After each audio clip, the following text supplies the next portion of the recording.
science delusion is the belief that science already understands the nature of reality in principle, leaving only the details to be filled in. This is a very widespread belief in our society. It's the kind of belief system of people who say, I don't believe in God, I believe in science. It's a belief system which has now been spread to the entire world. But there's a conflict in the heart of science between science as a method of inquiry based on reason, evidence, hypothesis, and collective investigation, and science as a belief system or a worldview.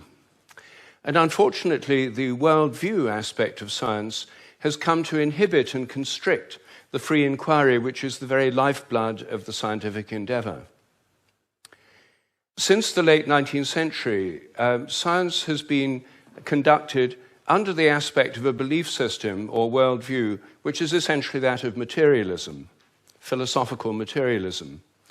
And the sciences are now wholly owned subsidiaries of the materialist worldview. I think that as we break out of it, the sciences will be regenerated. What I do in my book, The Science Delusion, which is called Science Set Free in the United States, is take the 10 dogmas or assumptions of science and turn them into questions, seeing how well they stand up if you look at them scientifically. None of them stand up very well. What I'm going to do is first run through what these 10 dogmas are, and then I'll only have time to discuss one or two of them in a bit more detail. But essentially, the 10 dogmas, which are the default worldview of most educated people all over the world, are first that nature is mechanical or machine-like. The universe is like a machine, animals and plants are like machines, we're like machines. In fact, we are machines. We're lumbering robots, in Richard Dawkins' vivid phrase, with brains that are genetically programmed computers. Second, matter is unconscious. The whole universe is made up of unconscious matter. There's no consciousness in stars, in galaxies, in planets, in animals, in plants, and there ought not to be any in us either, if this theory is true. So a lot of the philosophy of mind over the last 100 years is trying to prove that we're not really conscious at all. So the matter's unconscious, then the laws of nature are fixed. This is dogma 3. The laws of nature are the same now as they were at the time of the Big Bang, and they'll be the same forever. Not just the laws, but the constants of nature are fixed, which is why they're called constants. Dogma 4, the total amount of matter and energy is always the same. It never changes in total quantity, except at the moment of the Big Bang, when it all sprang into existence from nowhere in a single instant. The 5th dogma is that nature's purposeless. There are no purposes in all nature, and the evolutionary process has no purpose or direction. Dogma 6, biological heredity is material. Everything you inherit is in your genes, or in epigenetic modifications of the genes, or in cytoplasmic inheritance. It's material. Dogma 7, memories are stored inside your brain as material traces. Somehow everything you remember is in your brain in modified nerve endings, phosphorylated proteins. No one knows how it works, but nevertheless, almost everyone in the scientific world believes it must be in the brain. Dogma 8, your mind is inside your head. All your consciousness is the activity of your brain and nothing more. Dogma 9, which follows from dogma 8, psychic phenomena like telepathy are impossible. Your thoughts and intentions cannot have any effect at a distance because your mind's inside your head. Therefore, all the apparent evidence for telepathy and other psychic phenomena is illusory. People believe these things happen, but it's just because they don't know enough about statistics, or they're deceived by coincidences, or it's wishful thinking. And dogma 10, mechanistic medicine is the only kind that really works. That's why governments only fund research into mechanistic medicine and ignore complementary and alternative therapies. Those can't possibly really work because they're not mechanistic. They may appear to work because people would have got better anyway, or because of the placebo effect. But the only kind that really works is mechanistic medicine. Well, this is the default worldview, which is held by almost all educated people all over the world. It's the basis of the educational system, the National Health Service, the Medical Research Council, governments, and it's just the default worldview of educated people. But I think every one of these dogmas is very, very questionable. And when you look at it, they fall apart. I'm going to take first the idea that the laws of nature are fixed. This is a hangover from an older worldview before the 1960s, when the Big Bang theory came in. People thought that the whole universe was eternal, governed by eternal mathematical laws. When the Big Bang came in, then that assumption continued, even though the Big Bang revealed a universe that's radically evolutionary, about 14 billion years old, growing and developing and evolving for 14 billion years, growing and cooling, and more structures and patterns appear within it. But the idea is all the laws of nature were completely fixed at the moment of the Big Bang, like a cosmic Napoleonic code. As my friend Terence McKenna used to say, modern science is based on the principle, give us one free miracle and we'll explain the rest. And the one free miracle is the appearance of all the matter and energy in the universe and all the laws that govern it from nothing in a single instant. Well, in an evolutionary universe, why shouldn't the laws themselves evolve? After all, human laws do, and the idea of laws of nature is based on a metaphor with human laws. It's a very anthropocentric metaphor. Only humans have laws. In fact, only civilized societies have laws. As C.S. Lewis once said, to say that a stone falls to earth because it's obeying a law makes it a man and even a citizen. It's a metaphor that we've got so used to, we forget it's a metaphor. In an evolving universe, I think a much better idea is the idea of habits. I think the habits of nature evolve. The regularities of nature are essentially habitual. This was an idea put forward at the beginning of the 20th century by the American philosopher C.S. Peirce. And it's an idea which various other philosophers have entertained, and it's one which I myself have developed into a scientific hypothesis, the hypothesis of morphic resonance, which is the basis of these evolving habits. According to this hypothesis, everything in nature has a kind of collective memory. Resonance occurs on the basis of similarity. As a young giraffe embryo grows in its mother's womb, it tunes in to the morphic resonance of previous giraffes. It draws on that collective memory. It grows like a giraffe, and it behaves like a giraffe because it's drawing on this collective memory. It has to have the right genes to make the right proteins, but genes, in my view, are grossly overrated. They only account for the proteins that the organism can make, not the shape or the form or the behavior. Every species has a kind of collective memory. Even crystals do. This theory predicts that if you make a new kind of crystal for the first time, the very first time you make it, it won't have an existing habit.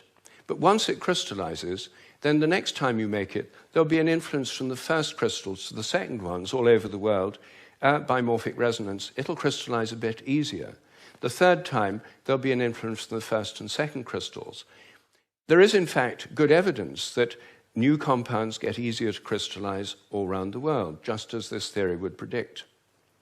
It also predicts that if you train animals to learn a new trick, for example, rats learn a new trick in London, then all around the world, rats of the same breed should learn the same trick quicker just because the rats have learned it here. And surprisingly, there's already evidence that this actually happens. Anyway, that's my own hypothesis in a nutshell of morphic resonance. Everything depends on evolving habits, not on fixed laws. But I want to spend a few moments on the constants of nature too, because these are, again, assumed to be constant. Things like the gravitational constant, the speed of light, are called the fundamental constants. Are they really constant? Well, when I got interested in this question, I tried to find out. they're given in physics handbooks. Handbooks of physics list the existing fundamental constants, tell you their value. But I wanted to see if they'd changed, so I got the old volumes of physical handbooks. I went to the Patent Office Library here in London, and they're the only place I could find that kept the old volumes. Normally people throw them away when the new values come out. They throw away the old ones. When I did this, I found that the speed of light dropped between 1928 and 1945 by about 20 kilometers per second. It's a huge drop because they're given with errors of only fractions of decimal points of error. And yet, all over the world, it dropped, and they were all getting values very similar to each other with tiny errors. And then in 1945, it went up, 48, it went up again. And then people started getting very similar values again. I was very intrigued by this, and I couldn't make sense of it. So I went to see the head of metrology at the National Physical Laboratory in Teddington. Metrology is the science in which people measure constants. And I asked him about this. I said, what do you make of this drop in the speed of light between 1928 and 1945? And he said, oh dear, he said, you've uncovered the most embarrassing episode in the history of our science. So I said, well, could the speed of light have actually dropped? And that would have amazing implications if so. He said, no, of course it couldn't have actually dropped. It's a constant. So, well then how do you explain the fact everyone was finding it going much slower during that period? Is it because they were fudging their results to get what they thought other people should be getting, and the whole thing was just produced in the minds of physicists? We don't like to use the word fudge. I said, well, what do you prefer? He said, well, we prefer to call it intellectual phase locking.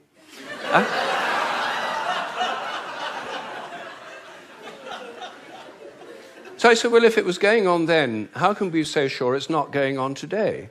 And that the present values are produced by intellectual phase locking. And he said, oh, we know that's not the case. I said, how do we know? He said, we've solved the problem. And I said, well, how? He said, well, we fixed the speed of light by definition in 1972. So I said, but it might still change. He said, yes, but we'd never know it because we've defined the meter in terms of the speed of light. So the units had changed with it. So he looked very pleased about that. They'd fixed that problem. But I said, well, then what about big G? The gravitational constant, known in the trade as big G, is written with a capital G, Newton's universal gravitational constant. That's varied by more than 1.3% in recent years. And it seems to vary from place to place and from time to time. And he said, oh, well, those are just errors. And unfortunately, there are quite big errors with big G. So I said, well, what if it's really changing? I mean, perhaps it is really changing. And then I looked at how they do it. What happens is they measure it in different labs. They get different values on different days, and then they average them. And then other labs around the world do the same, and they come out usually with a rather different average. And then the International Committee on Metrology meets every 10 years or so and average the ones from labs around the world to come up with the value of big G. But what if G were actually fluctuating? What if it changed? There's already evidence, actually, that it changes throughout the day and throughout the year. What if the Earth, as it moves through the galactic environment, went through patches of dark matter or other environmental factors that could alter it? Maybe they all change together. What if these errors are going up together and down together?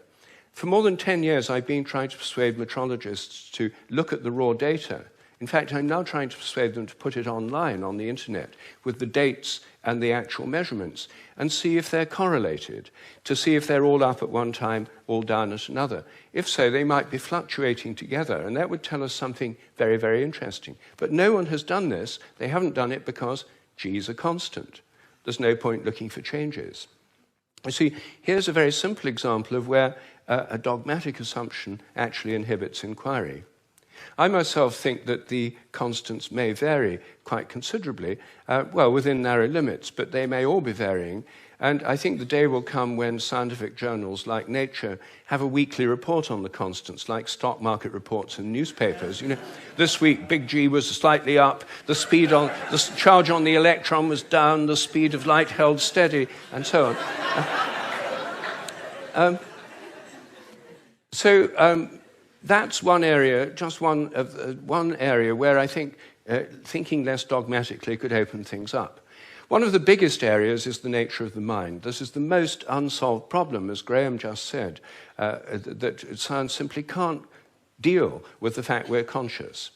And it can't deal with the fact that our thoughts don't seem to be inside our brains. Our experiences don't all seem to be inside our brain. Your image of me now doesn't seem to be inside your brain, yet the official view is there's a little Rupert somewhere inside your head, and everything else in this room is inside your head. Your experience is inside your brain. I'm suggesting actually that vision involves an outward projection of images. What you're seeing is in your mind but not inside your head. Our minds are extended beyond our brains in the simplest act of perception. I think that we project out the images we're seeing, and these images touch what we're looking at. If I look at you from behind, you don't know I'm there. Could I affect you? Could you feel my gaze? There's a great deal of evidence that people can. The sense of being stared at is an extremely common experience, and recent experimental research suggests it's real. Animals seem to have it too. I think it probably evolved in the context of predator-prey relationships. Prey animals that could feel the gaze of a predator would survive better than those that couldn't. This would lead to a whole new way of thinking about ecological relationships between predators and prey, also about the extent of our minds. If we look at distant stars, I think our minds reach out in a sense to touch those stars and literally extend out over astronomical distances. They're not just inside our heads. Now, it may seem astonishing that this is a topic of debate in the 21st century. We know so little about our own minds that where our images are is a hot topic of debate within consciousness studies right now.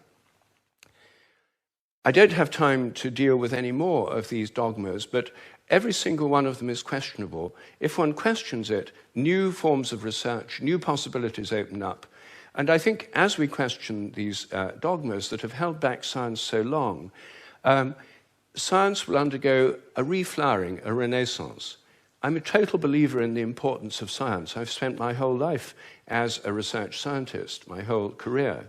But I think by moving beyond these dogmas, it can be regenerated. Once again, it can become interesting and, I hope, life-affirming.